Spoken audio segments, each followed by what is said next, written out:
everybody doing? My name is Goodin. I'm from Sacramento, California. It's great to be up here in Portland. It's a really fun city. I'm glad to be up here. So a little bit about my history. Where do I press? Yeah, I can do it for you. Just tell me. I like it. Do it. You do it. So I'm one of the co-founders at Amplified Farms, Amplified Cannabis. We're out of Sacramento, like I said. We've been kind of holdovers from the medical market where we used to not brand anything and sell weed in turkey bags for the prices Jess used to talk about. Boy, was that fun. And then before grilling, I was a touring musician for a long time. There's me with the guys. You don't want to hear about all that. Ski bum. So basic weed guy. Just kind of fell into growing weed because I wanted to do other stuff. Always loved the plant. Had a serious injury when I was young, and cannabis really helped me physically to not be on any pain pills or anything like that. I almost lost a leg when I was like 18. So in '96 I got a medical marijuana card, and what's that? You're finished. Oh, thank you.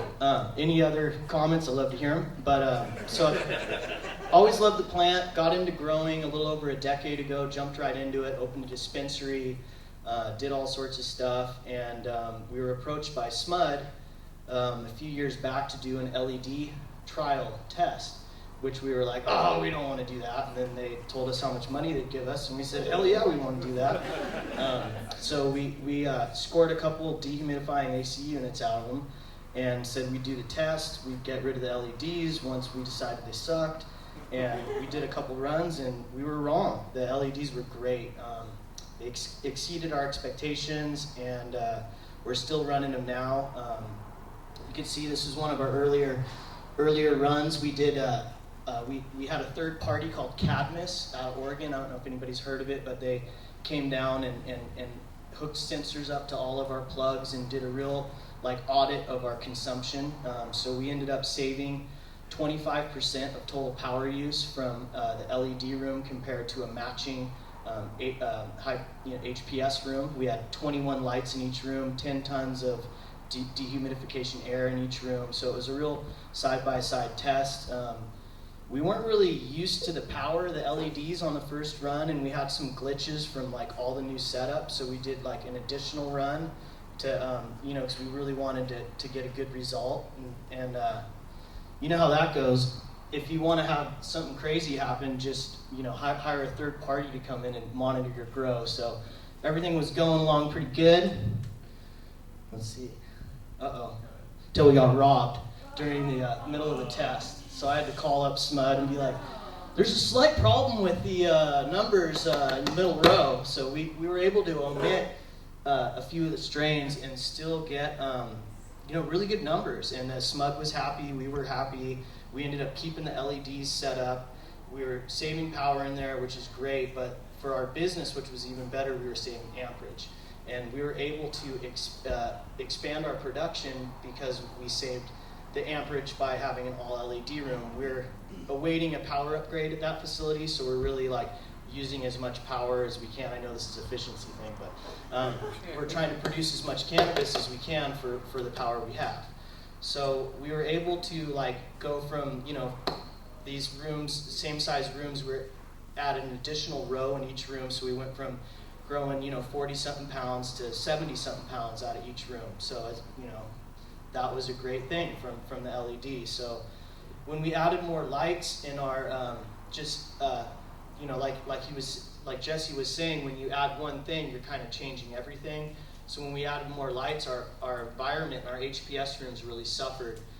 So we were running 15 tons of AC, or we're running 15 tons right now of AC in our HPS rooms, and 10 tons in our LEDs. So we're able to run less AC. We do need to offset it by having more dehumidification, which even though it's not that efficient to have Quest pumping hot air in your LED room, it works really good because what do the LEDs not do? They don't generate enough heat when you're flowering.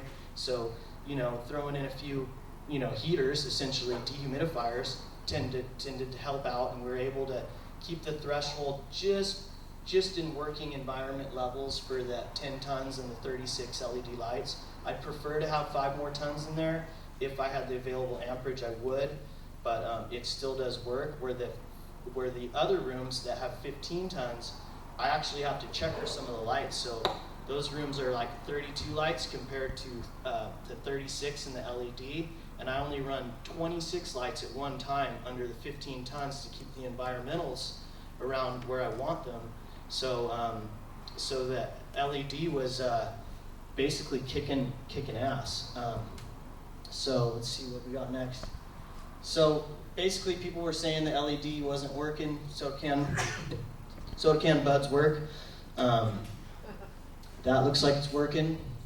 We actually have had our biggest numbers out of the LED room at our facility, but it is brighter. Like if you take a par meter, we're like 900, 1,000 close to the affluence fixture, and the HPS isn't even anywhere close, and that's part of the reason because I'm checkering lights to keep the environmentals under control. So there's a few more pictures here. There's one of our HPS rooms. See, some of the lights are off. That's one of our larger, different facility, a little larger room. And another one with, you can see the lights checkered off. So we decided, hell, let's see what half LED, half HPS is going to do. So we just installed. There I am, mid-flower, doing construction mid-flower. Gotta love it. And so we added. So we have 18 HPS and 18 LEDs in there, and it is awesome. I'm like a few feet into the canopy. I'm over 800 par. The environmentals are fantastic. We're about 2/3 through our first run, and I'm really liking what I'm seeing with the mixed spectrum. And it's an affordable way to get your foot in the door. You can get, we get an incentive from SMUD, $300 a light of the HPS that we take down. That takes a little blow out of the cost. And then this fixture you can plug right into, your old plug, and you can kind of, if you have a room that maybe is running a little too hot, it's like, but you don't want to redo everything. I think that was a great solution for the problem that we were having with not enough light intensity and not enough HVAC. That was like a real affordable solution to turn that room, to get a little more, we get good numbers out of it, but it's that consistency you're striving for. So I find that when you have that higher light intensity and you have your environmentals in check, you're gonna get that consistent crop, and when you're not just growing in your garage to go skiing every day, it's nice to have consistency when you have people to account where'd their millions of dollars go. And so as you can see, that was all the lights on, 76, 49, rooms keeping up great. And little plant in there. And then another test that we're just starting to do right now is we're super fortunate to pick the Fluence lights at first because they work. And I know a lot of LED stuff, like some of our other, not partners, but other people in town, we're trying LED and maybe going with another option and maybe not having success, like the pink lights that nobody wants to work around that are going to give you a headache. So we just got all these Goodin lights, so we're doing a side-by-side comparison with the Goodin versus the Fluence. I love Fluence, great company, but it's you got to see what else is out there too. And by doing this research program, we've been kind of like one of the LED guys, so Goodin was nice enough to let us sample some lights. And the facility I manage is relatively small now. We're only a little over 100 lights flowering, so our rooms are 30 and change, so we're able to move stuff around and try stuff and fail, and that is great, because we have some larger facilities where you don't want to do that gamble, and everything we learn here at the smaller place is great, because it can go to the next build out we do. The next build out, we can size our HVAC accordingly and do all that, because if you're going to go all LED, you're going to have a little bit different requirements than you're going to have with all HPS. You're not going to need quite as much cooling, and you're going to need a lot more dehumidification. So it's the more you can learn on a smaller footprint, the more when you get to a bigger footprint, you can basically not lose as much money and be more efficient. So I'll be back up if anybody has any questions on how we screwed up, and give you some advice on not to do that. I'll be back up, but I'd like to thank Derek again for having me, and great to be in Portland. Thank you.